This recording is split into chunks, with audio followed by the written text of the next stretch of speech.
أعوذ بالله السميع العليم من الشيطان الرجيم من همزه ونفخه ونفسه بسم الله الرحمن الرحيم ربي يسر ولا تعسر وتمم بالخير ربي زدني علما إنما الصدقات للفقراء والمساكين والعاملين عليها والمؤلفة قلوبهم وفي الرقاب والغارمين وفي سبيل الله وابن السبيل فریضۃ من اللہ واللہ علیم حکیم۔ یہ ایک ہی آیت ہے، آیت مبارکہ نمبر 60 سورہ توبہ ہے، 10واں سپارہ ہے۔ صدقہ اس کی بات بعد میں کریں گے۔ زکوٰۃ تو انہی لوگوں کے لیے ہے محتاج اور نرے نادار اور جو اسے تحصیل کر کے لائیں۔ 8 لوگوں کا یہاں پر ذکر ہوا ہے، اور جن کے دلوں کو اسلام سے الفت دی جائے اور گردنیں چھڑانے میں، اور قرض داروں کو، اور اللہ کی راہ میں، اور مسافر کو۔ یہ 8 افراد ہو گئے، ٹھیک ہے، 8 شعبے ہو گئے۔ بلکہ یہ ٹھہرایا ہوا ہے، ٹھہرایا سے مراد مقرر کیا ہوا ہے اللہ کا، اور اللہ علم و حکمت والا ہے۔ اردو میں آپ بولتے ہیں نا مسکین اور فقیر، تو ہم کبھی فقیر کو مسکین کہہ دیتے ہیں اور کبھی مسکین کو فقیر کہہ دیتے ہیں۔ یعنی آپ یہ سمجھیے کہ ایک ہی قسم کے 2 نام، ٹھیک ہے، لیکن قرآن اور حدیث کی روشنی میں اگر ہم دیکھیں تو تھوڑا فرق نظر آتا ہے۔ دیکھیے فقراء کا ایک الگ شعبہ بیان کیا گیا اور مساکین کا الگ۔ اگر دونوں ایک ہی ہوتے تو الگ الگ یہاں ضرورت نہیں تھی، ایک ہی بات کہہ دی جاتی، فقراء یا مساکین دونوں آ جاتے اس میں۔ تو تھوڑا سا اس میں فرق ہے، لیکن اس کو ہم آخر میں بتائیں گے کہ فرق کیا ہے۔ حدیث شریف بخاری شریف کے حوالے سے سنائیں گے۔ اب یہاں پر دیکھنا یہ ہے کہ جب نبی کریم صلی اللہ تعالیٰ علیہ وآلہ وسلم صدقات تقسیم کرتے، بہت سارا مال آتا تھا، بہت قسم کے مال آتے تھے، زکوٰۃ آتی تھی۔ تو اچھا، صدقہ کا بھی خیال رکھیں کہ صدقہ یہ نفل جو ہم دیتے ہیں زکوٰۃ کے علاوہ، اس کو بھی ہم صدقہ کہہ دیتے ہیں، لیکن زکوٰۃ کو صدقہ کہہ سکتے ہیں، لیکن صدقے کو زکوٰۃ نہیں کہہ سکتے۔ سمجھ رہے ہیں بات کو؟ یہ سمجھنا ضروری ہے۔ تو نبی کریم صلی اللہ علیہ وسلم کے پاس جیسے ہے نا کھیتی باڑی کا جو ایک آتی ہے زکوٰۃ، جس کو ہم کہتے ہیں عشر، ٹھیک ہے، اور اسی طریقے سے لوگ اپنے مختلف طرح کے آپ صلی اللہ علیہ وسلم کو راضی کرنے کے لیے دیتے تھے صدقات کے آپ تقسیم کریں۔ جیسے اللہ تعالیٰ نے قرآن میں فرمایا سورہ آل عمران میں، لن تنالوا البر حتی تنفقوا مما تحبون، کہ تم ہرگز اللہ تعالیٰ کے یعنی پیارے پسندیدہ نہیں ہو سکتے جب تک کہ اپنا یعنی پسندیدہ مال اللہ کی راہ میں خرچ نہ کرو۔ تو کبھی کسی نے اپنا باغ ہی اللہ کی راہ میں خرچ کرنے کے لیے رسول اللہ صلی اللہ علیہ وسلم کو پیش کر دیا، اور جس کو جو پسند تھا بہرحال اللہ کو راضی کرنے کے لیے اس نے دینا شروع کر دیا، تو وہ رسول اللہ صلی اللہ علیہ وسلم تقسیم فرماتے تھے۔ اسی طریقے سے مال غنیمت بھی، جب آپ صلی اللہ علیہ وسلم فتوحات کے بعد آتے تھے تو مال غنیمت بھی، خادمائیں بھی، سبھی کچھ آپ تقسیم فرماتے تھے۔ تو اب یہاں پر جو بات بیان ہوئی ہے وہ کیا ہوئی ہے کہ پیچھے سے ہمیں اگر دیکھیں ربط تو منافقین کا ہی ذکر چلا آ رہا ہے بہت دیر سے۔ تو نبی کریم صلی اللہ علیہ وآلہ وسلم جب صدقات تقسیم فرماتے تو آپ کو پتہ ہے کہ منافق لوگ کیا کرتے تھے، زیادہ ملنے کے چکر میں اذیت پہنچاتے تھے کہ ہمیں دیا جائے، ناانصافی کا جو ہے تانا دیتے تھے، اور مختلف طریقے کے یعنی عیب جوئی کرتے تھے اور دل آزاری کے الفاظ منہ سے نکالتے تھے۔ تو یہاں پر بتا دیا گیا کہ جو بیمار دل لوگ ہیں یا بیمار ذہن لوگ ہیں، مریض لوگ ہیں، مریض سے مراد بیمار یعنی لالچی، حریص، تو وہ جو طرح طرح کے اعتراضات کرتے تھے، تو اللہ تعالیٰ نے یہاں پر صدقات کے مستحقوں کا ذکر فرما کر اعتراض کرنے والوں کو ہمیشہ کے لیے خاموش کر دیا کہ اب چپ ہو جاؤ، اب تمہیں بولنے کی ضرورت نہیں ہے۔ کیا تم اللہ تعالیٰ کو بھی سکھاؤ گے کیا؟ نعوذ باللہ، اللہ پر بھی تم ناانصافی کا فتویٰ لگاؤ گے کیا؟ اچھا خیر، بڑی عجیب بات ہے کہ لوگ لگا بھی دیتے ہیں، لوگ اللہ پر بھی طرح طرح کی باتیں لگا بھی دیتے ہیں۔ بہرحال یہاں پر جو اللہ نے مصارف تفصیل سے بیان فرمائے ہیں، تو ایک حکمت اس میں یہ بھی ہے کہ کسی وقت کوئی مسلمان جو حاکم ہے، فرما رواں ہے، بادشاہ ہے، تو وہ زکوٰۃ کی آمدنی سے ناجائز فائدہ نہ اٹھائے، اس کو بیجا خرچ نہ کرے، غیر ضروری محل میں اس کو صرف نہ کرے، ٹھیک ہے۔ تو زکوٰۃ یہ چونکہ شریعت اسلامیہ کا ایک اہم ترین رکن ہے، اس لیے بھی اس کو بہت زیادہ وضاحت کے ساتھ تفصیل سے بیان کر دیا اللہ تعالیٰ نے۔ زکوٰۃ کے یہاں پر جو بیان ہوئے وہ 8 مصرف ہیں، 8 شعبے ہیں، سمجھ رہے ہیں بات کو؟ 8، ٹھیک ہے، یہاں اس آیت کریمہ میں اللہ تعالیٰ نے بیان فرما دیے ہیں۔ تو آپ دیکھ سکتے ہیں کہ نمبر 1 پر کون ہے؟ فقراء ہیں، انما الصدقات للفقراء۔ نمبر 2 کیا ہے؟ گن لیجئے تاکہ آپ کو آسانی ہو، جیسے بہت سے لوگ سمجھتے ہیں کہ قرآن نہیں سمجھ آتا، ان کے لیے آسانی ہوگی۔ نمبر 2 ہے مساکین۔ عامل کسے کہتے ہیں؟ یہ عاملینا، یہ زکوٰۃ وصول کرنے والے، یعنی جو زکوٰۃ جا کر وصول کر رہے ہیں نا، زکوٰۃ کوئی وصول بھی تو کرے گا، جائے گا نا، لے گا نا، وصولی بھی ایک ضروری ہے نا۔ تو جب آپ کسی کو بھیجیں گے جاؤ بھائی وصول کرو زکوٰۃ کو، ٹھیک ہے، وہاں سے لے لو، تو اب وہ اس کی تو آپ نے ڈیوٹی لگا دی زکوٰۃ لینے کے لیے، تو اپنا اس کا گھر کا خرچہ کیسے چلے گا؟ تو وہ ان کو عاملین کہتے ہیں، زکوٰۃ وصول کرنے والوں کو عاملین کہتے ہیں۔ تو جب حکومت وقت نے ان کی ڈیوٹی لگائی ہے تو ان پر ان کو اسی زکوٰۃ میں سے ان کو مال بھی دیں گے، سمجھ رہے ہیں بات کو؟ تو یہ ہے نمبر 3۔ اب آ جائیے مؤلفۃ القلوب، یہ کون لوگ ہیں؟ تالیف قلب، مطلوب جس سے ہو، ان کو کہا جاتا ہے مثال کے طور پر کہ ایسے بیچارے کہنا چاہیے کہ لاچار و مجبور، بے بس و بے کس، محتاج لوگ ایسے کہ جن کو آپ نے، ہیں تو مسلمان نہیں لیکن جن کو آپ نے زکوٰۃ کے مال سے کچھ دیا تو ان کی جو یعنی طبیعت ہے، ان کا جو دل ہے، ان کا جو قلب ہے، وہ اسلام کی طرف مائل اور راغب ہوگا، تو اس سے زیادہ امید ہے کہ وہ مسلمان ہو جائیں، مسلمانوں کے اخلاق دیکھ کر کہ دیکھو یہ ہم پر صدقہ اور خیرات کر رہے ہیں جبکہ ہم مسلمان بھی نہیں ہیں۔ تو اس کو کہتے ہیں تالیف قلب، کسی کے دل کو اسلام کی طرف مائل کرنا، اسلام کی طرف رغبت دلانا، اسلام سے محبت دلانا، تو اس کو تالیف قلب کہا جاتا ہے، جس کو آپ یہاں پڑھتے ہیں والمؤلفۃ القلوب، ٹھیک ہے، ہم ضمیر ہے ان کی طرف۔ اور آئیے اب نمبر 5، 4 ہو گئے نا یہ، اچھا شمار کرتے جائیں، گن لیں گے تو آپ کو آسانی ہوگی۔ نمبر 5 پہ آئے، وفر رقاب۔ رقاب کیا چیز ہے؟ غلاموں کو آزاد کرانا، غلاموں کی گردنیں چھڑانا۔ ظاہر ان کی گردنیں سے مراد گردنیں ان کی بندھی ہوئی ہیں نا، گردنیں کس کے قابو میں ہیں؟ ان کے مالک کے قابو میں ہیں، وہ تو بیچارے غلام ہیں، تو غلاموں کو آزاد کرانا یہ ہے رقاب، سمجھ رہے ہیں؟ اچھا یہاں پر ایک چیز اور سمجھ لیجیے، ہمارے زمانے میں فی الوقت فی زمانہ تو رقاب کا کوئی تصور نہیں ہے کہ آپ غلاموں کی گردنوں کو آزاد کرائیں، البتہ جو ہمارے یہاں قیدی ہیں، جیلوں میں ہیں، تو یہ ان سے بھی بدتر حال میں ہیں۔ غلام تو پھر بھی بہت اچھے حال میں ہوتے تھے، تو جب ان کو آزاد کرانے کے لیے آپ اپنی زکوٰۃ خرچ کر سکتے تھے، اور یہ یعنی آپ کے لیے ایک شعبہ تھا، تو اب جو جیلوں میں قیدی پڑے ہوئے ہیں ان کا حال بہت بدتر اور بدترین ہے، بہت برے حال میں وہ لوگ ہیں، کبھی ضمانت کے لیے ان کے پاس پیسے نہیں ہوتے، اور مطلب مختلف طرح کے بہت معاملات ہیں، میں آپ کو کیا بتاؤں۔ بہرحال تو ان کے آزاد کرانے کے لیے بھی آپ اپنی زکوٰۃ خرچ کریں، تو یہ بھی انشاءاللہ اللہ کے نزدیک اسی یعنی شعبے میں شمار ہوگی۔ نمبر 6 آ جائیں غارمین۔ والغارمین کون ہیں؟ یہ ہیں مقروض لوگ، جن پر قرض لدا ہوا ہے، دینے کو پیسے نہیں ہیں، تنگی ہے، آمدنی تو ہے، کما تو رہے ہیں لیکن اتنا کماتے ہیں کہ کھاتے ہیں، بچتا نہیں ہے، قرض دینے کے لیے نہیں ہوتا، قرض اچھا خاصا ہو گیا ہے، ٹھیک ہے، کماتے 20,000 25,000 روپے مہینہ ہے یا 50,000 روپے مہینہ کماتے ہیں، لیکن قرض جو ہے وہ 1,00,000 ہے، دے نہیں سکتے، 50,000 کماتے ہیں، 50,000 کا خرچہ ہے ان کا، تو یہ غارمین ہیں، ان کو آپ اپنی زکوٰۃ دے کر ان کو قرض سے جان چھڑائیں ان کی۔ تو یہ قرآن میں اللہ تعالیٰ نے بیان کر دیا، وہ کتنا ہی کیسا کچھ تھا، لیکن یہ ہے کہ اس کے پاس کمائی بھی ہے، کما بھی رہا ہے، کھا بھی رہا ہے، گھر بھی ہے، لیکن قرض اتنا ہے کہ اتنا نہیں آمدنی ہوتی کہ وہ قرض ادا کر سکے۔ تو کوئی صاحب حیثیت اٹھے، اس کے پاس اتنا مال ہو کہ وہ زکوٰۃ دیتا ہو، تو اپنی زکوٰۃ سے قرض دار کا قرض ادا کر دے، تو اس کی زکوٰۃ اللہ تعالیٰ کے بتائے ہوئے طریقے پر بہترین طریقے سے ادا ہوگی، اور اس کو ثواب بھی بہت ملے گا کہ اللہ نے فرمایا کہ ان کو اپنی زکوٰۃ دیں آپ۔ تو یہ ہو گئے آپ کو 6 ہو گئے۔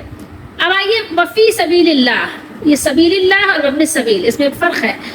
سبیل اللہ جو اللہ کی راہ میں نکلیں، جیسے آپ کے فوجی ہیں، فوج جو سرحد پہ آپ کی نگہبانی کرتی ہے، تو ان کو آپ اپنی زکوٰۃ دے سکتے ہیں، یہ 7واں مصرف ہے، 7واں شعبہ ہے۔ ان کے لیے اسلحہ خریدنا، ان کے لیے جگہ کا صحیح انتظام کرنا، ان کے کھانے پینے کا بندوبست کرنا، ان کی رہائش کا انتظام کرنا، یا اور جو کچھ بھی ہے آپ اس میں اگر خرچ کریں گے تو اپنی زکوٰۃ آپ خرچ کر سکتے ہیں، کیونکہ ظاہر ہے کہ کبھی ایسا بھی ہوتا ہے کہ حکومت وقت کے پاس اتنا نہیں ہوتا کہ وہ اپنی سرحدوں کی حفاظت کے لیے باقاعدہ فوج مقرر کر سکے، تو جو صاحب مال ہیں، صاحب حیثیت ہیں، وہ اپنی زکوٰۃ سے ان کی امداد کر سکتے ہیں۔ 8واں مصرف اور شعبہ ہے وابن السبیل کا۔ دیکھیے اسلام کتنا خوبصورت اور بہترین دین ہے، وابن السبیل، اس پہ کسی کی شاید توجہ بھی نہ جاتی اور نہ جائے، اور نہ ہی ابھی بھی فی الحال کسی کو اس کا خیال نہیں ہوتا، بلکہ فی الوقت تو ظاہر وقت ایسا ہے کہ آپ کسی کو جگہ دے بھی نہیں سکتے، لیکن یہاں دیکھیے اللہ تعالیٰ نے قرآن میں بیان کیا، قرآن میں جگہ دی وابن السبیل، یہ کسی کہتے ہیں، ترجمے میں آپ دیکھ سکتے ہیں مسافر ترجمہ ہوا ہے۔ مسافر اپنے گھر میں کوئی بہت بڑا جاگیردار بھی ہو، بہت بڑا مالدار بھی ہو، لیکن سفر پہ نکلا ہے تو آپ کو پتہ ہے کہ وہاں دقتیں قلتیں ہو جاتی ہیں، اور وہ ایسی صورت میں زکوٰۃ کا مستحق بھی ہو جاتا ہے۔ تو جو یعنی راستے میں مسافر ہے، ابن السبیل سے مراد نہیں کہ راستے کا بیٹا، ٹھیک ہے، بہت سے لوگ ابن کا مطلب بیٹا ہی لے لیتے ہیں، بیٹا نہیں ہے، یعنی مسافر، ٹھیک ہے، راہگیر۔ تو اب یہ جو ہے دیکھیے کہ ان کو بھی آپ اگر زکوٰۃ دیں گے تو آپ کی زکوٰۃ ادا ہو جائے گی۔ فی الوقت ہمارے یہاں مسافروں کو کوئی یعنی حیثیت ہی نہیں ہوتی، تو وہ ہوٹلوں میں رہتے ہیں ادھر ادھر، ابھی تو فی الحال کوئی مسافروں کو نہیں پوچھتا، نہ کوئی جگہ دیتا ہے کہ ہاں بھائی، لیکن یہ ہے کہ مسافروں کو آپ اپنی زکوٰۃ سے بھی ان کی امداد، ان کی خیر خواہی کر سکتے ہیں۔ یہ قرآن میں آپ دیکھ کر پڑھ کے سمجھ بھی سکتے ہیں۔ یہ حصہ مقرر کیا ہوا ہے اللہ تعالیٰ کا، فریضۃ من اللہ، یہ فریضہ کس کی طرف سے ہے؟ اللہ کی طرف سے ہے، کسی انسان کا بنایا ہوا نہ قانون نہ اصول، یہ اللہ کا اصول، اس کا قانون ہے جو اس نے اپنے بندوں پر نافذ کیا ہے، اور جو اس کے بندے ہیں اس کے مطابق عمل کریں۔ اور اللہ تعالیٰ علیم بھی ہیں اور حکیم بھی ہیں، بہت زیادہ جاننے والے، سب کچھ جاننے والے اور حکیم ہیں، اللہ سے بڑھ کر کسی کی بات میں کوئی حکمت نہیں ہو سکتی۔ تو یہاں دیکھیے علیم بھی ہے، حکیم بھی ہے، یہ تنوین بتا رہا ہے کہ بہت سب سے زیادہ جاننے والی ذات اللہ ہی کی ہے، اور سب سے زیادہ حکمت بھری باتیں اللہ ہی کی ہو سکتی ہیں، انسان ان حکمتوں تک پہنچ بھی نہیں سکتا، اس کے پاس اتنا دماغ نہیں ہے۔ یہاں پر جو 8 شعبے بیان ہوئے ہیں، یہ ہر شعبہ، ہر مصرف جو ہے بہت زیادہ تفصیل طلب ہے، اسی لیے میں نے یہاں پر ایک ہی آیت کی تلاوت کی ہے۔ تو یہاں پر آپ نے یہ دیکھا، جو پچھلی آیت ہم نے تلاوت کی تھی وہاں پر، کہ منافقوں نے نبی اکرم صلی اللہ علیہ وسلم پر اعتراض کیا تھا، ٹھیک ہے، کس پر اعتراض کیا تھا؟ تقسیم زکوٰۃ کے سلسلے میں طعنہ زنی کی۔ تو اللہ تعالیٰ نے یہاں صدقات کی تقسیم کا طریقہ بیان فرمایا کہ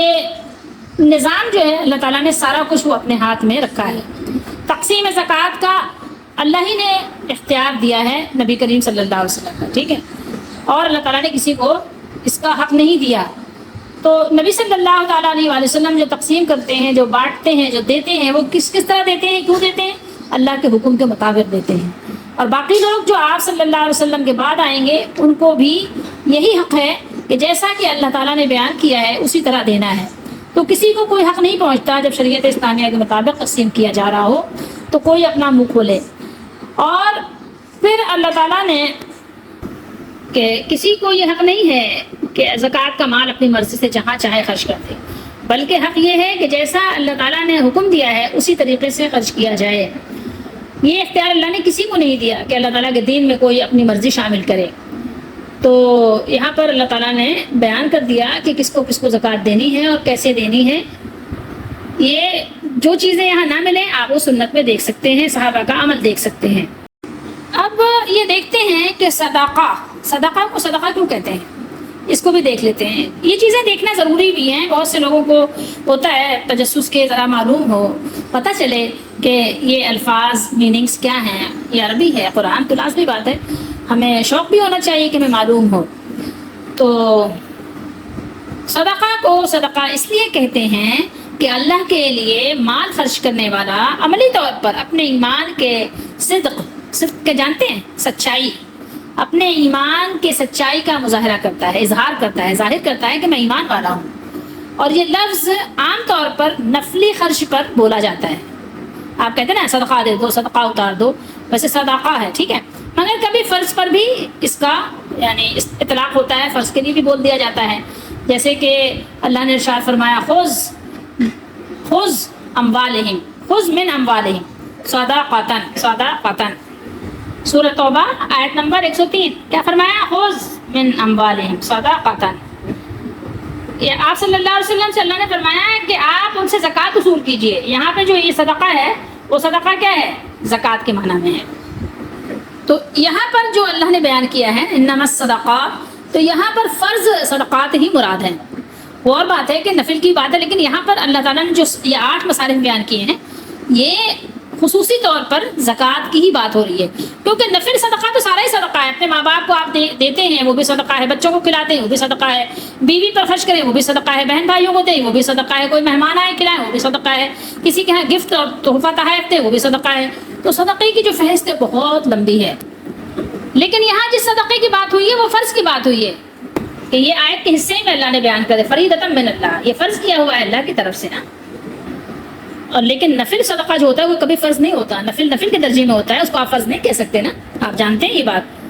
اللہ تعالیٰ نے زکوٰۃ کے معاملے میں سب سے پہلے مقدم کس کو رکھا ہے؟ فقراء کو رکھا ہے. فقیر کی جمع ہے فقراء. اس کی تفصیل ہم انشاءاللہ بعد میں اینڈ میں دیکھ لیں گے، مسکین کی تفصیل اینڈ میں دیکھ لیں گے. لیکن یہاں میں آپ کو ایک چیز بتا دوں، وفی الرقاب، یہ میں نے آپ کو بتایا تھا گردنیں چھڑانے سے مراد یہاں کیا ہے؟ غلاموں کو خرید کر آزاد کرنا ہے. کچھ مکاتب غلاموں کی جنہوں نے اپنے مالکوں سے اپنی قیمت قسطوں میں ادا کرنے کی شرط پر آزادی کا وعدہ کیا ہو، معاہدہ کیا ہوا ہے، ان کی مدد کرنا ہے. آج کل آپ کو معلوم ہے عبدالسلام بن محمد لکھتے ہیں کہ عدالتوں کے کفریہ نظام کی وجہ سے بے گناہ لوگ یا وہ گناہ گار جن کی شرعی سزا قید نہیں ہے مگر کافرانہ قانون کی وجہ سے قید ہے، یا کفر کی جو عدالتیں ہیں عدالتوں کا عائد کردہ جرمانہ ادا نہ کر سکنے کی وجہ سے یا مقدمے کی اخراجات ادا نہ کر سکنے کی وجہ سے جیلوں میں سالہ سال سے سڑ رہے ہیں، ان کو چھڑانے پر زکوٰۃ صرف کرنا بھی اس میں شامل ہے. یہ میں آپ کو پہلے بھی بتا چکی ہوں اور اب بھی بتا رہی ہوں کہ جو بے گناہ بیچارے پڑے ہوئے ہیں، مجرموں کی بات نہیں ہو رہی ہے، جنہوں نے جرم کیا ہے ان کو سزا ملنی چاہیے اور جو قانون کے مطابق ہے وہ اس کے حساب سے ملنے چاہیے. اور قانون کون سا چلے گا؟ قرآن و سنت کا چلے گا. لیکن بہرحال اب ظاہر ہے میں اور آپ کچھ نہیں کر سکتے کیونکہ میں اور آپ عوام ہیں اور اب میری اور آپ کی کوئی حیثیت نہیں ہے. لیکن ہم اور آپ جو کر سکتے ہیں وہ یہ کر سکتے ہیں کہ کسی کی گردن اگر آزاد کرا سکتے ہیں، کسی کی بیل ضمانت کروا سکتے ہیں اپنا پیسہ دے کے، زکوٰۃ دے کے، یا زکوٰۃ نہیں ویسے ہی اللہ نے مال دیا ہوا ہے ویسے ہی دے کر، تو یہ کام ضرور کرنا چاہیے، بہت ضروری بات ہے. اور سب کو پتہ ہے کہ ہمارا نظام کیا ہے، وہ سبھی کو پتہ ہے، اہل علم اگر ہیں تو ان کو پتہ ہوگا اور پتہ ہونا بھی چاہیے. غارمینہ، یہ آپ کو میں نے بتایا تھا کہ وہ مقروض جو قرض ادا نہیں کر سکتے اور وہ کاروباری لوگ یا زمیندار وغیرہ جو کاروبار یا فصل برباد ہو جانے کی وجہ سے زیر بار ہو گئے ہوں، گھر گر گیا ہو، دکان ان کی ختم ہو گئی ہو، کوئی بھی ان پر آفت آ گئی ہو، اگر وہ اپنی جائیداد میں سے مثال کے طور پہ جیسے دکان تھی نا لٹ گئی یا جل گئی، یا بہت بڑا کھیت تھا پیداوار تھی لیکن سب برباد ہو گیا، سیلاب آیا بارش بہا لے گئی، بہت سارے ایسے معاملات ہوتے رہتے ہیں نا انسان کے ساتھ. تو اب وہ کیا کریں؟ تو سب کچھ ختم ہو گیا نا، تو اب وہ کچھ کر نہیں سکتے. تو ایسے لوگوں کو آپ نے یعنی اپنے مال سے ان کی زکوٰۃ ادا کر دیں، وہ قرض دار ہو گئے، فقیر ہو جائیں، تو وہ بااثر لوگ جنہوں نے اگر وہ ایسے لوگوں کی امداد کرے تو ان کے لیے بہت ہی زیادہ یہ مفید اور یعنی باعث اجر ہے. وفی سبیل اللہ وابن السبیل، ان کو بھی دیکھ لیجئے کہ اس لفظ سے یعنی کہنا چاہیے کہ اس کے دو استعمال ہیں. ایک تو ہر نیکی ہی اللہ کے لیے اور اللہ کے راستے میں ہے، ظاہر آپ جو بھی نیکی کرتے ہیں فی سبیل اللہ ہی ہے نا. اور فقراء اور مساکین وغیرہ پر خرچ بھی کیا ہے؟ فی سبیل اللہ ہے، جو بھی ہم ایک دفعہ اور اس کا یعنی ذکر کریں گے اور آپ شروع میں دیکھ بھی چکے ہیں. اور دوسرا ان سب سے الگ فی سبیل اللہ ہے، اس سے مراد تمام مفسرین کے اتفاق کے ساتھ کیا ہے؟ اللہ کی راہ میں، اللہ کے دین کے مشن میں آگے بڑھنا ہے. مجاہد غنی بھی ہو، بہت مالدار بھی ہو، خود وہ زکوٰۃ دینے والا بھی ہو، تو اس پر جو اس کی یعنی فوجی ضروریات ہیں اس کی خاطر خرچ کیا جا سکتا ہے. حدیث شریف میں حج و عمرے کو بھی اس مد میں شامل کیا گیا ہے. آپ صلی اللہ علیہ وسلم فی سبیل اللہ میں کس طرح سے آپ یعنی اس کو لیتے تھے، کس طرح آپ صلی اللہ علیہ وسلم تقسیم فرماتے تھے، کس طرح آپ اس کا نفاذ فرماتے تھے، احادیث کی کتابوں میں اس کو ملاحظہ کیا جا سکتا ہے. اور مسافر کو دیکھ لیجئے کہ یہاں پر بیان کر دیا اللہ نے کہ مسافروں پر آپ خرچ کریں اپنے سبیل، یا سب جانتے ہیں کہ مسافر کی بات ہو رہی ہے. مسافر اپنے شہر میں، اپنے گھر میں، اپنے وطن میں جتنا بھی مالدار ہو، سمجھ رہے ہیں بات کو، صاحب حیثیت ہو، اگر سفر میں اسے ضرورت پڑ جائے، ضرورت پیش آ جائے تو اس پر زکوٰۃ میں سے خرچ کیا جا سکتا ہے. مؤلفۃ القلوب کو بھی دیکھ لیجئے کہ یہ بھی تھوڑا سا ایک ایسا ٹاپک ہے کہ کسی کو شک شبے میں مبتلا ہو سکتا ہے، کوئی کیا جا سکتا ہے یعنی ان آیات کو دیکھ کر کہ یہ نو مسلم ہیں، ٹھیک ہے، یا تو یہ نئے نئے مسلمان ہوئے ہیں اور یا یہ وہ ہیں کہ ہیں تو کافر، لیکن یہ ہے کہ اگر ان پر مال خرچ کیا جائے، ان کو رغبت دلائی جائے تو یہ مسلمان ہو سکتے ہیں، ٹھیک ہے، جن کی دلجوئی کر کے انہیں اسلام پر ثابت قدم رکھنا مقصود ہو. اگر آپ ان کی دلجوئی کرتے ہیں، کمزور ہیں، مفلوق الحال ہیں اور ان کو مال کی ضرورت ہے مسلمان، تو ان کو آپ مال دے کر مزید ان کے آپ ایمان پر دل جمعی، قوت، امداد آپ کر سکتے ہیں، یعنی اسلام پر وہ ثابت قدم رہیں۔ اور اس سے مراد وہ لوگ بھی ہیں کہ جو کافر ہیں، کفار، جن کی دلجوئی سے ان کے اسلام لانے کی امید ہے کہ یہ مسلمان ہو جائیں گے، ہیں تو کافر، مفلوق الحال ہیں، غریب ہیں، اگر آپ ان کی مدد کریں گے، ان کو مال دیں گے، ان پر اپنا مال خرچ کریں گے، تو کیا ہوگا کہ ان کا دل مائل ہوگا، جیسے میں نے پہلے بتایا، اور پھر یہ مسلمان ہو جانے کی یعنی کوشش کریں گے، اور وہ بہت زیادہ قوی امید ہے کہ یہ مسلمان ہو جائیں گے۔ یا وہ بااثر لوگ جن پر خرچ کرنے سے کئی لوگوں کے مسلمان ہونے کی امید ہے، ہیں تو ایماندار، لیکن پھر بھی آپ ان کو خرچ کرتے ہیں ان پر، تو کیا ہوگا کہ پھر وہ کہیں گے یار اسلام اتنا اچھا ہے۔ تو ایمان میں بڑی طاقت بھی ہے، اللہ نے اس میں بڑی طاقت رکھی ہے۔ یا وہ کافر سردار جن پر خرچ کرنے سے ان کے علاقے کے جو مسلمان ہیں، ان کے علاقے میں مسلمانوں کے جو ظلم و ستم ان پر ہو رہے ہیں، اس سے وہ محفوظ رہنے کی امید ہے۔ بعض لوگ کہتے ہیں کہ اسلام کے غلبے کے بعد یہ مد ختم ہو گئی، یعنی اس مصرف کو، اس شعبے کو ختم کر دیا بعض لوگوں نے، اور وہ مثال دیتے ہیں حضرت عمر فاروق اعظم رضی اللہ تعالیٰ عنہ کی۔ لیکن موجودہ زمانے کے حالات کو سامنے رکھیں تو آج کل شاید رسول اللہ صلی اللہ علیہ وسلم کے زمانے سے کم نہیں، آپ کہہ سکتے ہیں، یا تو اسی طرح یا اس سے زیادہ اس کی ضرورت ہے، کیونکہ کفار اسی طریقے سے مسلمانوں کو کیا کر رہے ہیں، کافر بنا رہے ہیں، مرتد بنا رہے ہیں۔ غریب مسلمانوں پر مال خرچ کر کر کے کیا کرتے ہیں، کہتے ہیں آ جاؤ کافر بن جاؤ، مرتد بن جاؤ۔ تو بس یہاں پر اگر آپ دیکھیں گے تو لوگوں کے دلوں کو اسلام کی طرف مائل کرنے کے لیے بھی زکوٰۃ دینا کیا ہوا، درست ہو گیا قرآن کی روشنی میں۔ اور اس کی صورتیں اگر آپ نے دیکھنا ہے تو 3 صورتیں بن گئی، ٹھیک ہے، 3 صورتیں ہیں۔ نمبر 1، کفار کے رئیسوں کو اس غرض سے دینا کہ وہ غریب مسلمانوں کو خود بھی اذیت نہ دیں، اذیت نہ پہنچائیں، اور دوسروں کو بھی اذیت پہنچانے سے روکیں، مسلمانوں کی سیفٹی کے لیے، سمجھ رہے ہیں۔ نمبر 2، کفار کو اسلام قبول کرنے کی رغبت دلانے کے لیے مالی امداد دینا، امداد کرنا۔ 2 باتیں ہو گئی۔ نمبر 3 بات آ گئی نو مسلم، جو انہیں نئے مسلمانوں، نو مسلموں کی خاطرداری کے لیے ان کی مدد کرنا، تاکہ وہ پھر کفر کی طرف لوٹ کر نہ جائیں، کفر کی طرف مائل نہ ہو جائیں۔ تو رسول اللہ صلی اللہ تعالیٰ علیہ وآلہ وسلم ان 3 قسم کے لوگوں کی تالیف قلوب کے لیے بڑی فیاضی سے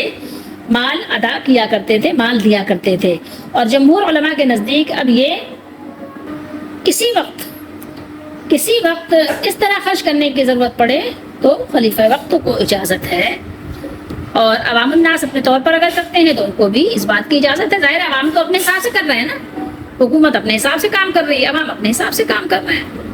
تو آپ غور کر سکتے ہیں کہ زکوٰۃ کا فنڈ جو ہے کتنا یعنی بہترین ہے مسلمانوں کے لیے، کہ اللہ تعالیٰ نے یہ کتنے زبردست ایک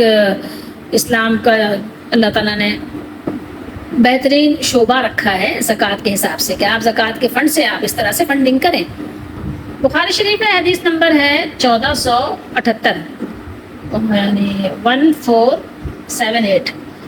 یہ بخاری شریف ہے، کتاب الزکاۃ۔ تو زکوٰۃ کے ہی بیان میں یہ بات ہے کہ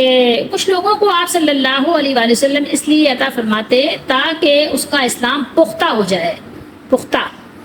کمپلیٹ ہو جائے، مکمل ہو جائے، کامل ہو جائے، اور ان کا دل اسلام پر جم جائے۔ جیسا کہ آپ صلی اللہ علیہ وآلہ وسلم نے حنین کے دن کئی طلقاء اور سرداروں کو 100 اونٹ عطا فرما دیے تھے۔ آپ صلی اللہ علیہ وسلم نے فرمایا، یہاں دیکھیے حدیث، یہ چھوٹا سا متن میں آپ کو سنا رہی ہوں، ہے تو ویسے یہ طویل حدیث شریف۔ یہاں آپ صلی اللہ علیہ وسلم کا فرمان ہے، انی لا اعطی الرجل وغیرہ احب الی منہ خشیۃ ان یکب فی النار علی وجہہ۔ فرمایا آپ صلی اللہ علیہ وسلم کہ بے شک یقینی بات ہے کہ میں ایک شخص کو دیتا ہوں جبکہ کوئی اور مجھے دوسرا یعنی اس سے زیادہ محبوب ہوتا ہے، مگر میں اسے اس لیے دیتا ہوں تاکہ اسے اوندھے منہ جہنم میں نہ گرا دیا جائے، اور یہ پکا سچا مسلمان بن کر جہنم کی آگ سے بچ جائے۔ یہ دیکھیں نبی کریم صلی اللہ علیہ وسلم کے لطف و کرم امت پر اپنے، ایک شخص کو دیتا ہوں اور دوسرے کو کیا کرتا ہوں، نظر انداز کر جاتا ہوں، حالانکہ وہ دوسرا میری نظر میں پہلے سے زیادہ پیارا ہوتا ہے، لیکن دینے کی وجہ کیا ہے، جو پیارا ہے اس کا ایمان چونکہ مضبوط ہے اسے نہیں دیا، کیونکہ جس کو میں دیتا ہوں نہ دینے کی صورت میں مجھے ڈر اس بات کا رہتا ہے کہ کہیں اسے چہرے کے بل یعنی منہ کے بل گھسیٹ کر جہنم میں نہ ڈال دیا جائے۔ سوچئے تھوڑی دیر کے لیے، تو یہ دینے کی وجہ ہے کہ اس کو جہنم سے بچانا مقصود ہے، کہ اگر اس کو مال دے دیا جائے گا تو وہ اسلام کی طرف راغب ہو جائے گا، اسلام اس کے نزدیک پیارا ہو جائے گا۔ اس طرح کی بہت ساری احادیث ہیں جو رسول اللہ صلی اللہ علیہ وسلم سے یعنی بہت ناپسندیدگی کا اظہار کرتے تھے، لیکن حنین کے بعد آپ صلی اللہ علیہ وسلم نے ان کو اتنا دیا کہ وہ کہنے لگے ہمارے نزدیک سب سے زیادہ رسول اللہ صلی اللہ علیہ وسلم پیارے ہو گئے۔ مسند احمد وغیرہ کی احادیث سے بہت اس طرح کی آپ کو ملیں گی۔ اب آپ کو مسکین اور فقیر کے حوالے سے بتا دیتے ہیں مسکین اور فقیر میں کیا فرق ہے۔ فقیر اور مسکین دونوں لفظ محتاج کے معنی میں آتے ہیں، اور بعض اہل علم فقیر کو زیادہ بدحال قرار دیتے ہیں، اور بعض مسکین کو اور بعض دونوں کو ایک ہی قرار دیتے ہیں، لیکن فرق تو بہرحال ہے کیونکہ قرآن نے اور حدیث نے فرق کیا ہے۔ لیکن دلائل کے لحاظ سے راجح بات یہ معلوم ہوتی ہے کہ فقیر مسکین سے زیادہ بدحال ہوتا ہے۔ فقیر جو ہے یہ فقر سے مشتق ہے، کمر کے مہروں کو فقرات الظہر کہتے ہیں۔ فقیر بمعنی مفقور ہے، یعنی ضرورت کی اشیاء نہ ہونے کی وجہ سے گویا اس کی کمر ٹوٹی ہوئی ہے۔ مسکین سکانہ سے مشتق ہے کہ ضرورت مندی نے اس کی حرکت کو سکون میں بدل دیا ہے۔ کہ آپ کو پتہ ہے نا گھر سے نکلیں گے تو پیسے خرچ ہوں گے، کہیں بھی آپ جائیں کچھ بھی لینا ہو کچھ بھی دینا ہو کسی تقریب میں بھی جانا ہو تو کچھ پیسے تو خرچ ہوتے ہیں۔ تو یہ مسکین بیچارہ کیا ہے سکون سے بیٹھ گیا ہے، اس کے پاس کچھ ہے ہی نہیں نا کہ حرکت کرے۔ مسکین آپ مسکن بھی کہتے ہیں نا، رہائش کو مسکن کہتے ہیں نا، جہاں آپ سکون حاصل کرتے ہیں۔ تو یہاں پر سکون سے مراد وہ سکون ہے جو حرکت کے مقابلے میں ہے۔ تو وہ بیچارہ حرکت نہیں کرتا، گھر سے نہیں نکلتا، مسکین ہے، بیٹھا ہوا ہے، کیونکہ گھر سے نکلے گا تو خرچہ کرنا پڑے گا اور اس کے پاس خرچہ کرنے کے لیے کچھ ہے نہیں اس کے پاس۔ تو یہ فقیر اور مسکین ہے، اور یہ میں حدیث بھی آپ کو سامنے رکھی ہوئی ہے، میں آپ کو دکھانا چاہتی ہوں، بخاری شریف ہے ہمارے سامنے، اور یہ کتاب الزکاہ کا یہ ابھی چیپٹر چل رہا ہے۔ تو یہاں مختصراً آپ یہ سمجھ لیجئے کہ گویا فقیر کی حالت اس شخص کی ہے جس کے پاس کچھ نہیں، اور مسکین وہ ہے جس کی آمدنی اس کی ضروریات سے کم ہے۔ سورہ کہف میں جائیں اور وہاں پر آیت نمبر 79 یعنی 89 جس کے بعد 80 آتا ہے، وہاں پر آپ تلاوت کریں۔ اللہ تعالیٰ نے ارشاد فرمایا اما السفینۃ فکانت لمساکین یعملون فی البحر، یعنی وہ کشتی چند مساکین کی تھی جو سمندر میں کام کرتے تھے۔ ظاہر ہے کہ کشتی کا مالک جو کام بھی کرتا ہو بالکل خالی ہاتھ نہیں ہوتا، ہاں آمدنی ضرورت سے کم ہونے کی وجہ سے وہ ضرورت مند محتاج ہوتا ہے۔ اب یہاں جو ہم نے قرآن میں تلاوت کیا تو وہاں سب سے پہلے ہم نے فقراء کو پڑھا، ٹھیک ہے، تو فقراء کو پہلے لانے سے بھی ان کے زیادہ بدحال ہونے کا اشارہ ملتا ہے، لیکن یہ بات یاد رہنی چاہیے کہ فرق اس وقت ضروری ہوگا جب فقیر اور مسکین دونوں لفظ اکٹھے آئیں، جیسے ایمان اور اسلام کا فرق ہے، لیکن الگ الگ آئے تو کیا ہوگا دونوں ایک ہی ہیں۔ اسی طرح ان میں سے صرف فقیر یا مسکین کا لفظ آئے تو وہ دونوں قسم کی یعنی ضرورت مندوں پر آپ لے سکتے ہیں، بول سکتے ہیں، لیا جا سکتا ہے اور لیا جاتا ہے، چاہے ان کے پاس کچھ ہو یا نہ ہو، یہ دونوں زکوٰۃ کے مستحق ہیں، خواہ وہ بدحال فقیر ہوں یا سفید پوش ضرورت مند ہوں۔ اب حدیث شریف دیکھیے، یہاں پر رسول اللہ صلی اللہ علیہ وسلم نے بیان کیا، ابو ہریرہ رضی اللہ تعالیٰ عنہ راوی ہیں، فرماتے ہیں مسکین وہ نہیں جو لوگوں کا چکر کاٹتا پھرتا ہے، نے لوگوں سے کیا ہے مانگنے کے لیے دروازے دروازے حاضری لگا رہا ہے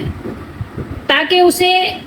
ایک دو لقمہ مل جائے، تو ایک لقمہ یا ایک کھجور مل جائیں، بلکہ اس کے اصلی مسکین وہ ہے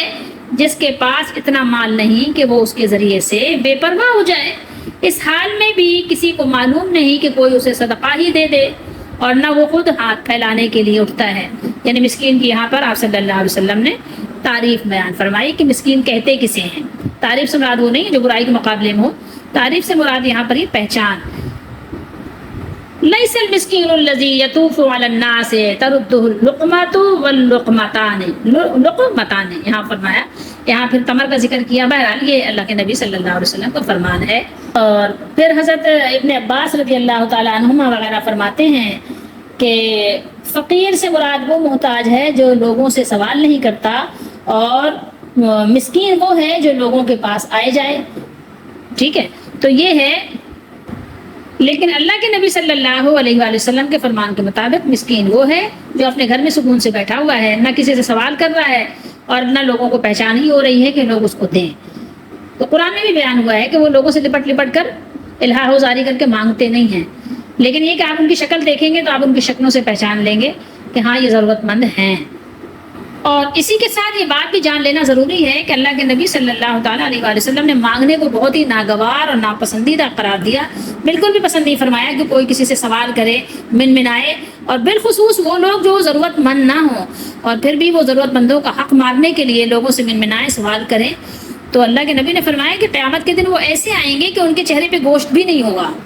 کیونکہ ضرورت مند نہیں ہے، ضرورت ان کی پوری ہو رہی ہے، اتنے پیسے ہیں ان کے پاس، لیکن پھر بھی سوال کرتے ہیں۔ تو دیکھیے اسی کے ساتھ یہ 1480 پہ یہ حدیث موجود ہے بخاری شریف میں کہ اللہ کے نبی صلی اللہ علیہ وسلم نے فرمایا اگر تم میں سے کوئی شخص اپنی رسی لے کر، میرا خیال ہے کہ آپ نے یوں فرمایا، پہاڑوں میں چلا جائے، پھر لکڑیاں جمع کر کے انہیں فروخت کرے اور اس سے کھائے بھی اور صدقہ بھی کرے، یہ اس کے لیے اس سے بہتر ہے کہ لوگوں کے سامنے ہاتھ پھیلائے۔ لوگوں سے مانگنا یہ اچھی بات نہیں ہے، لوگوں کا حق مارنا یہ اچھی بات نہیں ہے، لوگوں کے حق کو ضائع کرنا یہ اچھی بات نہیں ہے، لیکن جو لوگ لالچی ہو جاتے ہیں وہ لوگوں کا مال بہت طرح سے مارنے کی کوشش کرتے ہیں۔ بہرحال اللہ تعالیٰ ہم سب کو بچنے کی توفیق دے۔ تو مسکین کی تعریف جس کو پڑھنی ہو، یہ حدیث نمبر آپ کے سامنے ہے، آپ اس حدیث سے پڑھ سکتے ہیں۔ اور مسکینوں پر اگر آپ جانتے ہیں کہ یہ مسکین ہے، ضرورت مند ہے، تو مالداروں سے لیں۔ بلکہ یہی نہیں، قرآن میں یہ بھی فرمایا اللہ کے نبی اللہ تعالیٰ نے اور اللہ کے نبی صلی اللہ علیہ وسلم نے فرمایا کہ مالداروں سے لیں۔ اور کیا بخاری کی حدیث ہے کہ مالداروں سے جیسے زکوٰۃ وصول کی جائے گی اور فقراء کو تقسیم کی جائے گی، اسی طریقے سے اللہ نے فرمایا نا کہ یہ ایسے لوگ ہیں کہ جو سفارش بھی نہیں کرتے، کہ امیروں سے کہیں دو، امیروں سے لے کر غریبوں کو دلائیں۔ یہ ایسے لوگ ہیں جو غریبوں پہ خرچ نہیں کرتے، غریبوں کو کھانا نہیں کھلاتے، اور یہ سفارش بھی نہیں کرتے لوگوں سے کہ بھائی دو، ہم ان کو دیں گے، ہم غریبوں کو دیں گے۔ تو غریبوں کو دینے کے لیے آپ لوگوں سے سوال کر سکتے ہیں کہ بھائی مجھے دو پیسے، تو مالدار ہو زکوٰۃ دو یا اپنے اضافی مال میں سے دو، نفلی صدقات کے ذریعے سے دو تاکہ غریبوں کی امداد ہو سکے۔ جن کے گھروں میں چولہے نہیں جل رہے، ان کے گھروں میں چولہے جل سکیں، جن کے بھائی یا جن کے احباب قید میں پڑے ہوئے ہیں ان کو قید سے چھڑایا جا سکے، ان کی ضمانت کرائی جا سکے۔ تو مالداروں سے مال لینا اور ان سے سفارش کرنا اور ان سے حق لینا یہ بہت اچھا ہے اس وقت جب آپ کے غریبوں پہ تقسیم کریں، خرچ کریں۔ تو یہاں پر آیات مبارکہ میں آپ غور کریں تو آپ کو اندازہ ہوگا کہ اللہ تعالیٰ نے کسی اور کے حوالے نہیں کیا کہ آپ نے بانٹنا کس کو ہے، دینا کس کو ہے، اللہ تعالیٰ نے خود ہی سب کے حصے مقرر فرما دیے۔ یعنی صدقات کی تقسیم کو اللہ تعالیٰ نے کسی کے حوالے نہیں کیا، بلکہ خود ہی اس کے 8 مصرف متعین فرما دیے۔ اور اگر آپ سے کوئی سوال کرتا ہے کہ مجھے چاہیے، مجھے دو، ٹھیک ہے میں ضرورت مند ہوں، تو آپ اس سے پوچھ لیں کہ بھائی اگر آپ کو صدقہ چاہیے، زکوٰۃ چاہیے، تو میں آپ کو صدقے اور زکوٰۃ سے آپ کی امداد کر سکتا ہوں، تمہیں بھی دے سکتا ہوں۔ اچھا، ایک بات یہاں اور بھی ہمیں معلوم کرنا ضروری ہے کہ کیا بہن بھائیوں کو ہم صدقہ خیرات دے سکتے ہیں؟ تو بالکل دے سکتے ہیں، بلکہ پہلا حق ہے انہی کا۔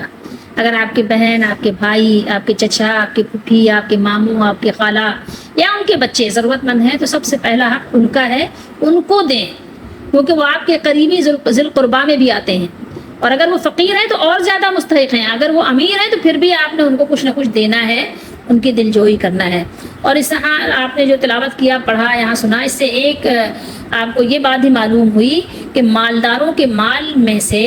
جو صدقہ نکالنے کا حکم دیا گیا ہے، یہ کوئی ان کا احسان نہیں ہے، بلکہ فقراء کا ایک حق ہے جس کی ادائیگی ان کے ذمے ضروری ہے۔ اور دوسرے یہ بھی معلوم ہوا کہ یہ حق اللہ تعالیٰ کے نزدیک متعین ہے، یہ نہیں کہ جس کا جی چاہے جب چاہے اس میں کمی بیشی کر دے، جب چاہے دے جب چاہے نہ دے۔ اللہ تعالیٰ نے اس معین حق کی مقدار بھی بتلانے کا کام رسول کریم صلی اللہ علیہ وسلم کے سپرد فرمایا ہے، اور اسی لیے آپ صلی اللہ علیہ وسلم نے اس قدر اہتمام فرمایا کہ صحابہ کرام کو صرف زبانی بدلہ دینے پر کفایت نہیں فرمائی، بلکہ اس معاملے کے متعلق مفصل فرمان لکھوا کر حضرت عمر فاروق اعظم اور عمر بن حزم کو ان کے سپرد فرمائے، جس سے اللہ تعالیٰ نے اپنے رسول صلی اللہ علیہ وسلم کے واسطے سے متعین کر کے بتلا دیے ہیں۔ اس میں کسی زمانے اور کسی ملک میں کسی کو کمی بیشی یا تغیر و تبدل کا کوئی حق نہیں ہے۔ بہرحال اللہ تعالیٰ سے دعا ہے کہ اللہ تعالیٰ ہم سب کو قرآن و سنت کے مطابق خرچ کرنے کی توفیق دے اور ہمیں اس کا صحیح فہم بھی عطا فرمائے، کیونکہ صحیح فہم بھی بہت ضروری ہے، علم و حکمت کے ساتھ کام کرنا بھی بہت ضروری ہے۔ بس اوقات لوگ نادانی کی وجہ سے اپنا بہت سارا مال ضائع کر دیتے ہیں اور ثواب بھی ان کو کچھ بھی نہیں ملتا۔ تو بہرحال اللہ تعالیٰ ہم سب کو توفیق دیں کہ ہم قرآن و سنت کے مطابق اللہ تعالیٰ کے پسندیدہ جو امور ہیں ان کے مطابق ہم اپنے مال کو وہاں خرچ کریں، اور جہاں جیسے خرچ کرنے کا حکم ہے اس طریقے سے خرچ کریں، اور اللہ تعالیٰ ہماری دستگیری فرمائے، ہماری مدد فرمائے، آمین۔